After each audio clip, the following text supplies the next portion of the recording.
Hey everyone! Welcome back to Vino Wonders.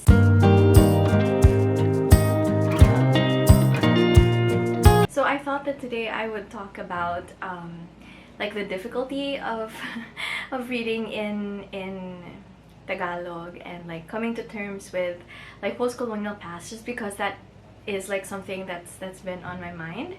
So yeah, so here I have some coffee. This is kind of gonna be a long video, I think, so if you want to go get a drink, go get one. We're gonna be here for a while. For the month of August, I had actually laid out a couple of videos from like author talks to the series that I wanted to do where I reread certain books from high school, and I'm still gonna be doing that. I'm gonna be uploading it, but I just want to talk about like some things that sort of came to mind while I was filming that vlog. And in particular, I think I was thinking about like the way that we teach these books in class. It's so strange because I don't really remember any actual discourse when it came to books like Ebon Adarna, Florante at Laura. What I remember is always like this very strange, like systematic way of having us fill out the back portion where, you know, you have to write an essay, you have to match like the different vocabulary words to what they mean in I guess like more colloquial Tagalog. And I kept wondering while I was reading those books, like, why is it taught that way? I feel like it's so telling that we would have to learn about it that way, as though it was something kind of alien to us, I guess. And because of that, I understand also why so many Filipinos are more comfortable reading in English and writing in English. And I really think it boils down to, number one, we are incentivized to do it in school. Like, if you've been to any Filipino high school, you will know that at some point in your education, there will have been some kind of jar or some kind of piggy bank where you need to pay 1 peso every time you speak in Tagalog. And I'm not even kidding. Like, that is actually the way that it was. And even the level of discourse, I feel like, if I think back on my own education, in high school, in our English class, we studied some Filipino literature that was written in English. Shout out to Miss Ella. If you know, you know. Miss Ella was a really good teacher, and honestly, she was like the first person that I really found inspiring. But what I mean is, like, when it came specifically to learning about literature and talking about stories, up until that point, I feel like my world was just like getting lost in stories. Like, books were my escape during the weekend, but it never kind of occurred to me before then that you could actually talk about books and help people come to terms with certain things. And I remember that the first story that she ever had us read was How My Brother Leon Brought Home a Wife. That story was able to show so many of the things that none of us could quite say about the experience of coming from Manila and going home to the province, and primarily living like this very Western influenced life, and then going back to the province, and how people treat you when you go back to the province. For those of you guys who have not read this story, probably like this just sounds like a bunch of gibberish, but in a nutshell, How My Brother Leon Brought Home a Wife is about this family, and the eldest son, Leon, he goes home to the province, and he brings home his wife, who is like very affluent and very cosmopolitan, and it's told from the point of view of his little brother, I think Badong or Baldo. I can't remember his exact name. Yeah, actually I'll leave a link to this below because I think everyone should read it. And it basically just describes the family kind of coming to terms with someone who is essentially a foreigner, and coming to terms with this other version of their eldest son as well, and who he is when he's with her. And it was just like, it was such a good discussion. And I remember that Miss Ella in that class sort of led up to all of this Filipino literature in English First, by prefacing it with this letter that she had submitted to an advice column, like when she was in college, about like a love triangle that she was experiencing or that she was in. And she kind of framed all of these Filipino canonical texts around that situation. Like from that discussion, we got My Brother Leon, How My Brother Leon Brought Home a Wife, we got May Day Eve, we got Summer Solstice by Nick Joaquin. And I just remember that it was so enriching, it was so engaging. And if you juxtapose that with the way that we were taught Filipino literature, it's really like drilling down, and it's like an assignment. Like, you and your group need to come up with a play for every group of chapters, and then after that all of you have to answer the exercises at the back of the like chapter, which are like vocabulary words. Write an essay like, what does this king represent? And reading, okay fine, I'm gonna kind of spoil my own content here, but reading Ebon Adarna again, it just makes me realize how colonial the framework of all of these books are. Like, the kings and the queens are not even called Reina at Hari. They are called Don at Doña because Dons and Doñas were basically our colonial rulers here in the Philippines. They were the ones who were running the economy. They were the ones who were sort of like the standards of affluence at the time. And yeah, it's just so... it's so nakakashock. Nakakashock talaga. Like, I was shocked because as an adult, like, all of these things kind of frame subtle biases that you didn't even know you had. Like, why is it that even in grad school, like, when we are going through a workshop process, the one long Tagalog text, everyone is gonna be like, like, you know, like, just, it's like pulling teeth to get through the critique of that, especially because there will always be around two people who will abstain from giving comment because they don't write in Tagalog or because they're not good at Tagalog. And I'm just like, sis, I mean, if that was an excuse to not do something, like, I don't know. But on the other hand, I also get it, and I also don't think it's entirely their fault, because we're punished for speaking in Tagalog. We're not given proper channels for discourse when it comes to reading literature that is written in Tagalog. So those are some of my thoughts on like literature and education in the Philippines, and just some things that I've been coming to terms with. Like, I'm not telling anyone how to do their job, but these are just some things that I think about. And of course, it's not even the teacher's fault, to be honest. It's also the system. It's what's prescribed and what we've gotten kind of used to. And I keep thinking about this this quotation by David Foster Wallace, where he kind of talks about two fish who are swimming, and there's this younger fish that comes along, or like this older fish that comes along, and he says, nice, like, the water's real nice today, and then the two other fish go like, what's water?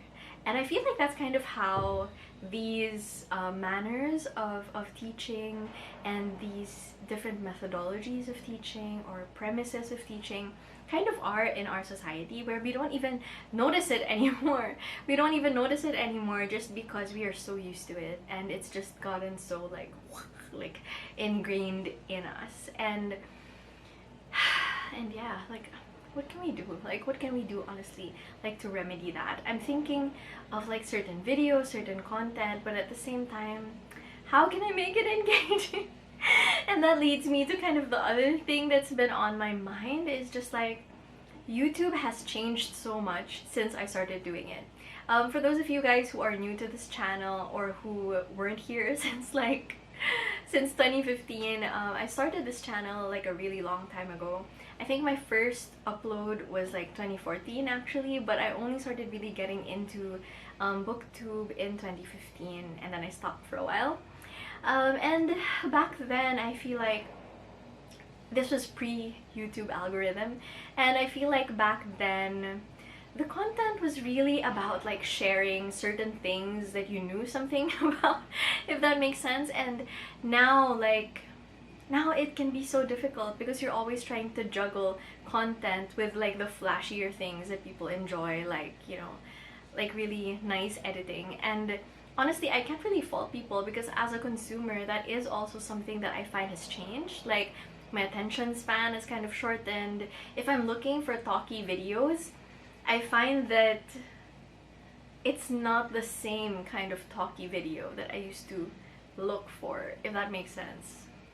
I don't know. It's really difficult to kind of come to terms with. And I feel like before, like, the content would kind of take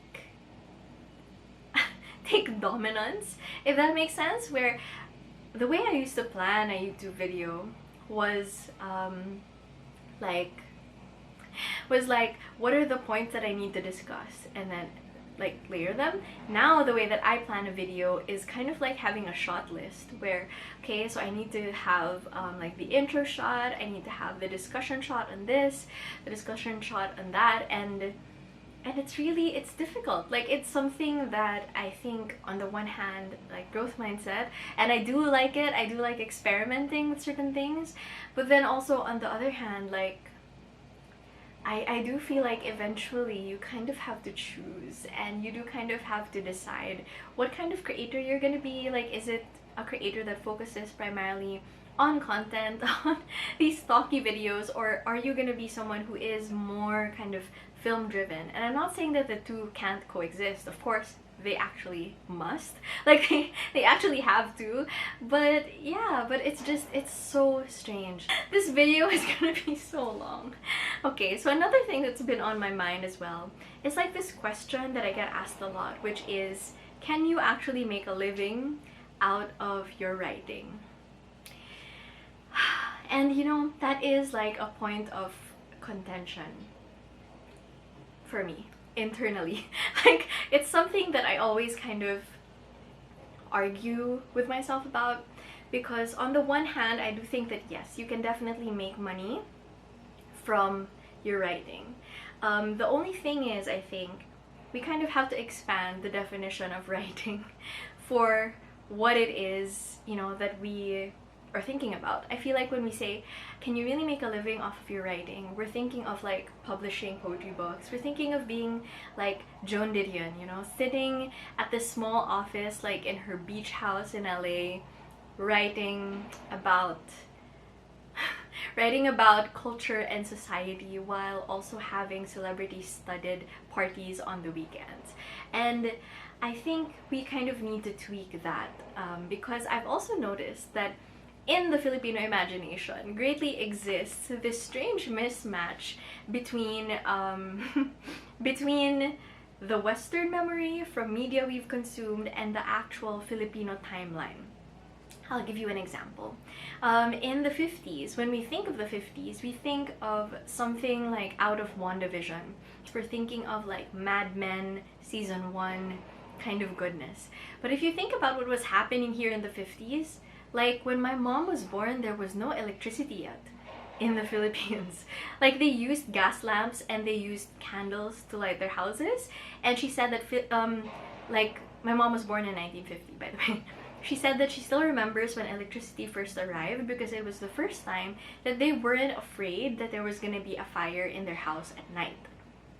So she was around 12.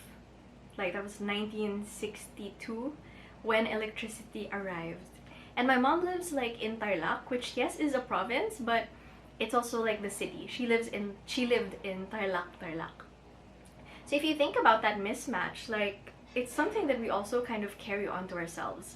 I feel like going into these expectations that we set up for ourselves. Like, when we think, oh, like, I'm 30, like by now I should have like a literary career, I should have like published, I don't know, at least 2 books or whatever. And I totally get it, you know, I mean, the people we look up to, that is their life, like, that is what we see. So I guess what I mean to say is, like, we don't have to be so hard on ourselves when it comes to what we expect ourselves to have already achieved. That said, I do feel like there are opportunities also where you can showcase your writing, although it won't be directly the kind of writing that you want, but it's also work that is just as important.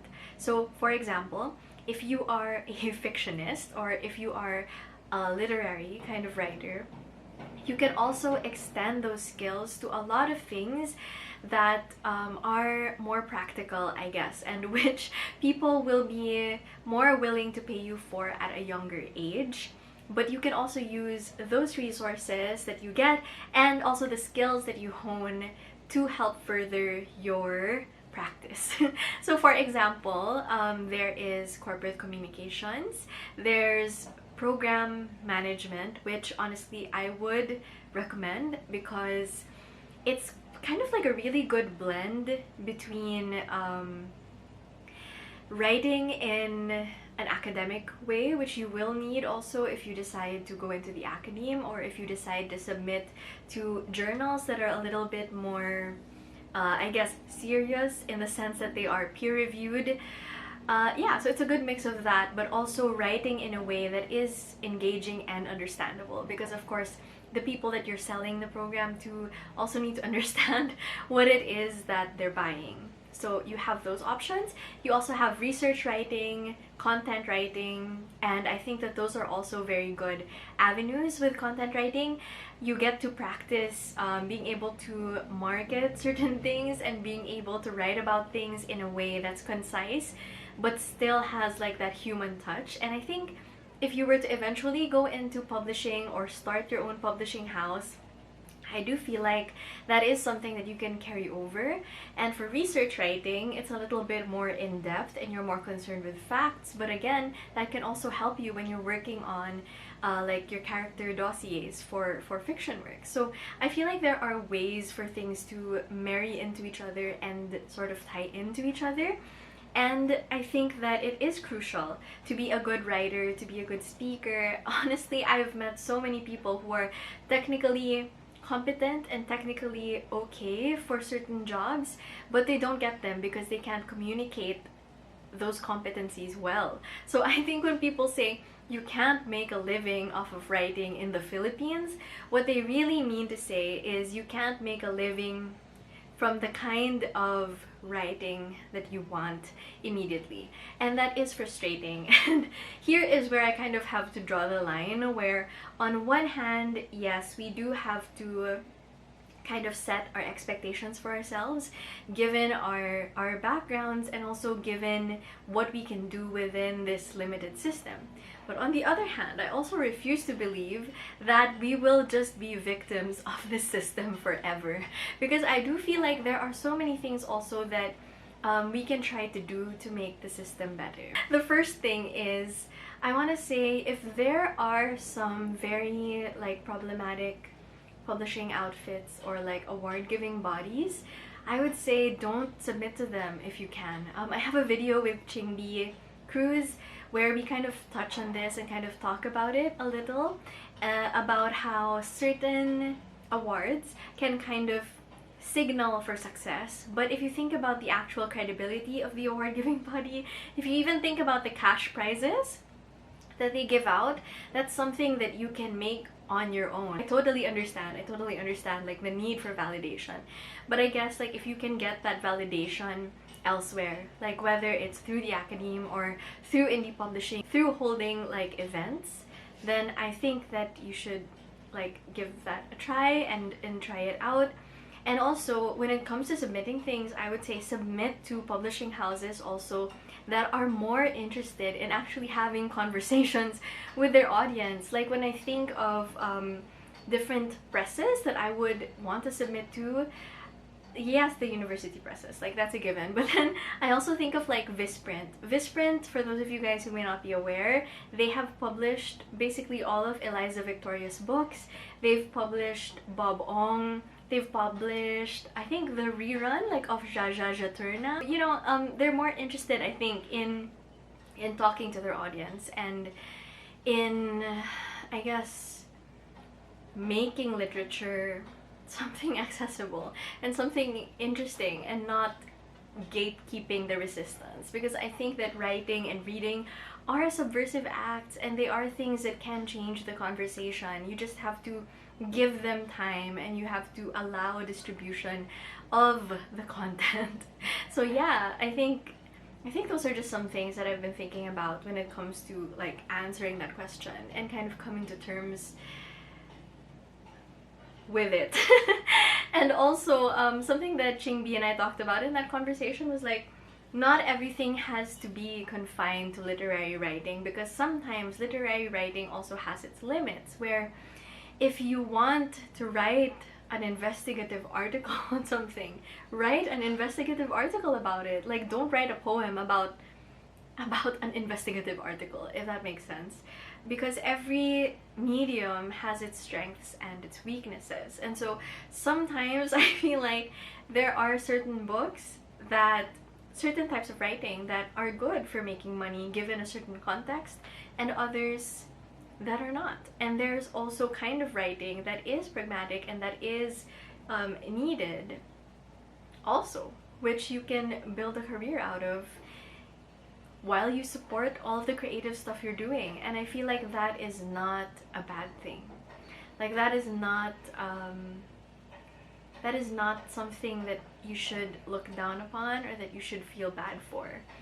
And of course, like, yes, it would be great to be supported. Like, I feel like, honestly, every creative's dream is to have enough funding to kind of zone out and not think about the logistics, not think about money, not think about, like, the actual, you know, physical thing. We want to be tethered enough to something stable so that we can fly off and do our thing, which is, you know, managinip ng gising. And I totally understand that. Like, I dream of that myself.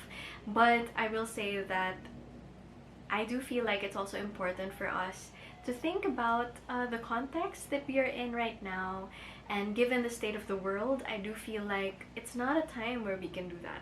Like, even if we were given all of those resources, even if we were given that support, I feel like as creatives and as writers, it would not be our, like, I don't want to say duty, but I feel like it wouldn't be the responsible thing for us to just zone out of the conversation.